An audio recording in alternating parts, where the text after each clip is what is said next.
کہ جب سب لوگوں کی ملاقاتیں ہو رہی تھیں، اجازت تھی، تو بحیثیت ایک کارکن کے، ایک سیاسی کارکن کے، ایک وکیل کے، جب اسلام آباد ہائی کورٹ کے چیف جسٹس جناب عامر فاروق صاحب کا آرڈر بھی تھا، تو مجھے اجازت نہیں ملتی تھی. آج موقع مل گیا. باقی وکلاء بھی موجود تھے. کافی دیر عمران خان صاحب کے ساتھ آج بیٹھک کا موقع ملا. بہت سی چیزیں ڈسکس ہوئیں. اس بات پہ بڑا خوش ہوں کہ 2 مہینے پہلے عمران خان صاحب کو جس حوصلے میں چھوڑا تھا، اس سے ان کا حوصلہ بڑا ہے، کم نہیں ہوا. ہاں، انہوں نے خود یہ بات کی کہ تقریباً 5 دن ان کے سیل کی بجلی بند تھی، اور انہوں نے کہا کہ کوئی 12-14 گھنٹے 10 گھنٹے سے زیادہ جو ہے وہ اندھیرے میں رہنا پڑتا تھا. سن کے بڑا دکھ ہوا کہ عمران خان صاحب صرف ایک سابق وزیر اعظم یا چیئرمین تحریک انصاف ہی نہیں، اس ملک کے ایک قومی ہیرو بھی ہیں. کیا زندہ قومیں اپنے ہیروز کے ساتھ یہ کرتی ہیں؟ کیا سابق وزیر اعظم اس سلوک کا وہ متحمل تھا، یا عمران خان صاحب کے ساتھ یہ جو کیا گیا کیا یہ جائز تھا؟ اور آپ کو اس سے کیا ملا؟ کیا عوام سے ان کی محبت کم ہو گئی؟ کیا عوام سے ان کا رابطہ ٹوٹ گیا؟ راستہ ان کا دلوں کے ساتھ جو ان کا واسطہ ہے وہ ٹوٹ گیا؟ کیا عمران خان صاحب کا حوصلہ ٹوٹا یا عوام کا حوصلہ ٹوٹا؟ وہ تو بڑا. کیا آپ اس کو نہیں سمجھتے کہ جو 2 سال سے تحریک انصاف اور عمران خان صاحب کے ساتھ ہو رہا ہے، جو قوم کے لیڈر کو، امت کے ایک بڑے لیڈر کو اڈیالہ جیل کی اس کال کوٹری میں ڈالا ہے، اس سے قوم میں نفرت اور غصہ پیدا ہو رہا ہے؟ میں نے کبھی ضیاء صاحب کے زمانے میں، ہم سٹوڈنٹ تھے، کم عمر تھے، لیکن یاداشت ہے، یا مشرف صاحب کا جب ایمرجنسی آئی، ہم نے کبھی قوم اور اداروں کے بیچ میں اتنا فاصلہ نہیں دیکھا جو ابھی ہے، جو نہیں ہونا چاہیے.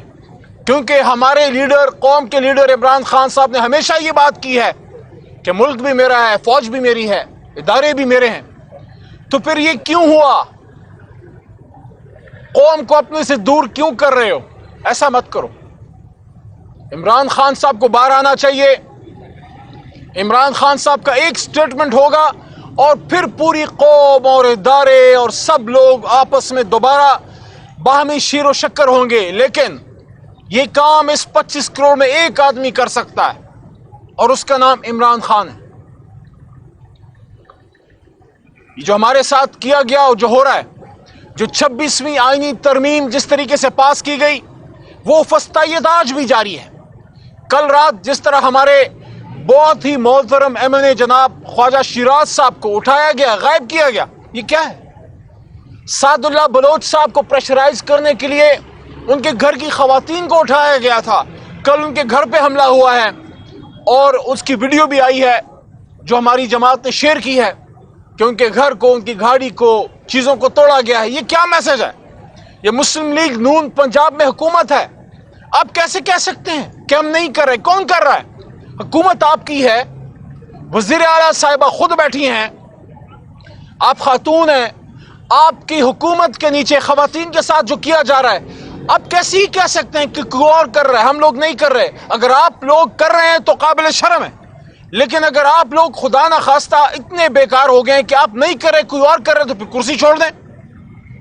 یہ کیا بات ہوئی؟ شہباز شریف صاحب، میاں نواز شریف صاحب، مریم صاحبہ، آپ لوگوں کی حکومت ہے. آپ کی حکومت میں ہمارے بندے غائب کیے جا رہے ہیں، اٹھائے جا رہے ہیں، گھر توڑے جا رہے ہیں، چار دیواری کا تقدس پامال کیا جا رہا ہے. عمران خان صاحب کے وکیل انتظار پنجوتا کے ساتھ جو کیا گیا، میں نے بھی یہ کالا کوٹ، یہ واسکٹ کالی، یہ وکیل کا نشان پہنا ہوا ہے. آپ مجھے بتائیں، باقی باتیں چھوڑیں. انتظار پنجوتا کے بچوں نے، اور مجھے نعیم نے بتایا تھا جو ان کے کزن ہیں ہمارے وکیل خان صاحب کے، نعیم حیدر نے، کہ ان کی بچیاں ہیں. ان بچیوں نے جب اپنے باپ انتظار پنجوتا کو اس حالت میں دیکھا ہوگا، آپ مجھے بتائیں کیا وہ آپ سے پھر محبت کریں گے؟ کیا آپ قابل فخر کردار ادا کر رہے ہیں؟ اور پاکستان کے نوجوان مڈل کلاس کو کیا میسج دے رہے ہیں کہ چاہے آپ CSS کر لیں، چاہے آپ وکیل بن جائیں، ڈاکٹر بن جائیں، اگر آپ حق بات پہ کھڑے ہوں گے تو آپ کے ساتھ یہ کیا جائے گا جو اعظم سواتی کے ساتھ کیا جا رہا ہے، جو انتظار پنجوتا کے ساتھ کیا گیا۔ قوم کا بیٹا بہادر جس طرح شہریار خان افریدی نے سڈیالہ جیل میں مصیبتیں جھیلیں، ایک اور بیٹا قوم کا مراد سعید جو کب سے اپنی جان بچانے کے لیے روپوش ہے، اس قوم دھرتی کا ایک اور بہادر بیٹا بلوچستان کا سپوت قاسم خان سوری جو فخر ہے بلوچستان کا نہیں پورے پاکستان کا، اس کو ملک چھوڑنا پڑا۔ یہ کیوں کیا جا رہا ہے؟ آج پاکستان سے آج عمران خان نے خود مجھے یہ کہا کہ نوجوان ملک سے جا رہے ہیں، برین ڈرین ہو رہا ہے، لوگوں کو امید نظر نہیں آ رہی اس حکومت میں اور اس پورے نظام میں۔ لیکن انہوں نے ایک بڑی زبردست بات کی جو میں آپ سے کہنا چاہتا ہوں۔ خان صاحب نے کہا دیکھو جب آپ حق راستے پہ چلتے ہیں، جب آپ حق کے راستے پہ ہوتے ہیں تو مشکلات تو آتی ہیں، تو مشکلات کے لیے ہم سب حاضر ہیں، لیکن ہر چیز کی ایک حد ہوتی ہے۔ ٹرمپ کے الیکشن کے حوالے سے بڑی باتیں ہو رہی ہیں، خان صاحب سے اندر پوچھا بھی گیا، خان صاحب نے صرف اتنا کہا کہ ہمیں یہ امید ہے کہ کم از کم اب جو بھی حکومت آئے گی وہ نیوٹرل رہے گی، کسی کی سائڈ نہیں لے گی۔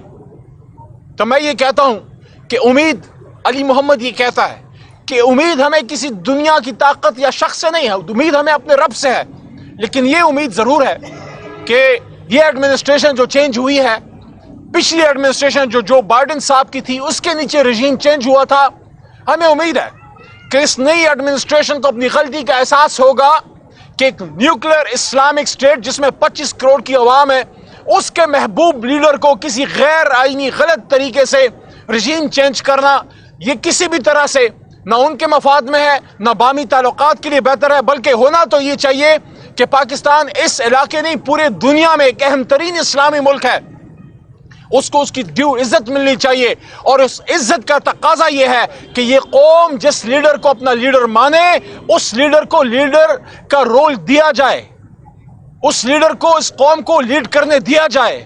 اس کا انجام یہ نہیں ہونا چاہیے کہ کسی کو روڈ پہ مار دو، کسی کو شہید کر دو، اور جو کسی بھی طریقے سے نہ مانے اس کو 460 دنوں سے جیل میں ڈال دو۔ تو یہ جس طریقے سے آئینی ترامیم کی گئی بالکل غلط تھا۔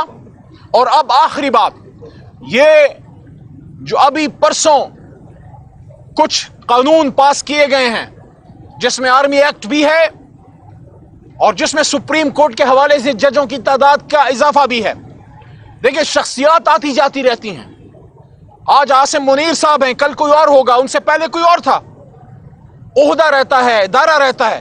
ہماری کنسرن یہ ہے کہ آپ نے جو بھی قانون پاس کرنا تھا آپ نے اپوزیشن سے انگیج کیوں نہیں کیا؟ حکومت نے اپوزیشن سے رابطہ کیوں نہیں کیا؟ آپ نے اس پہ ڈیبیٹ کیوں نہیں کی؟ کیا یہ ہمارا ملک نہیں ہے؟ کیا یہ ہمارا ادارہ نہیں ہے؟ اگر کوئی بھی آپ قانون پاس کرنا چاہتے ہیں آپ ہم سے انگیج کیجئے، ہمیں کنونس کیجئے کہ یہ ملک کے لیے بہتر ہے، تو ہم ملک کے مفاد میں ہمیشہ تحریک انصاف نے سٹیپ لیا ہے، لیکن آپ نے ہم سے انگیج نہ کیا۔ آپ نے قائمہ کمیٹی برائے قانون میں یا قائمہ کمیٹی برائے ڈیفنس میں یا قومی اسمبلی کے فلور پہ اس پہ ڈیبیٹ نہیں کی۔ یہ اس کو پہلے قومی اسمبلی کو ڈیبیٹنگ کلب کہتے تھے، میں نے اس دن اس کا نام بدل دیا کہ ڈیبیٹنگ کلب کی جگہ اب اس کو پوسٹ آفس کہو، کیونکہ اب تو تقریر بھی نہیں ہوتی، اب تو لکھا لکھایا آتا ہے اس پہ ٹھپا مار دیتے ہیں۔ بلکہ میں کہتا ہوں خرچہ بچاؤ، خرچہ بچاؤ، سارے پارلیمنٹیرینز کی جگہ ایک پوسٹ آفس کا کلرک بٹھا دو تاکہ جو چیز آئے ٹھپا لگا کے آگے فارورڈ کر دے۔ اور اگر یہ پارلیمان ہے تو پھر یہاں ڈیبیٹ ہونی چاہیے۔ آپ نے اگر کسی ادارے کے سربراہ کی مدت میں توسیع کرنی ہے، ٹائم فریم میں، یا کچھ بھی کرنا ہے، اس کو ڈیبیٹ کریں، اگر اچھا ہے تو پاکستان کے مفاد میں ہم آپ کے ساتھ ہیں، لیکن آپ نے تو ڈیبیٹ ہی نہیں کیا۔ ماضی میں ایکسٹینشنز بھی ملی ہیں، لیکن اصولی طور پہ تحریک انصاف ایکسٹینشنز کے حق میں نہیں ہے۔ ہم سمجھتے ہیں کہ ادارہ مضبوط ہونا چاہیے، اور جب آپ ایک طویل مدت تک آپ ایکسٹینشن دیتے رہتے ہیں تو اس سے ادارہ جو ہے اس کی سٹرنگتھ میں کمی آتی ہے۔ ہم اپنی ادارے کی مضبوطی چاہتے ہیں، ہم شخصیات کے خلاف نہیں ہیں، نہ کسی کے حق میں نہ خلاف ہیں، لیکن یہ توقع ضرور رکھتے ہیں کہ کوئی بھی قانون اگر حکومت لاتی ہے، چاہے کوئی حکومت ہو، آج ان کی ہے کل ہماری ہوگی انشاءاللہ، آپ پارلیمنٹ میں لائیے، آپ دوسرے کو کنونس کیجئے یہ ہمارا ملک ہے، یہ ہمارا ادارہ ہے، اس کو مضبوط کریں گے، جس چیز میں بہتری ہوگی اس کو کریں گے۔ اور جو سپریم کورٹ کے ساتھ آپ کر رہے ہیں، 32 جج آپ لا رہے ہیں، ہندوستان کی 1.5 ارب کے قریب آبادی ہے، ان کے 32-33 جج 25 ہوں گے 30 ہوں گے،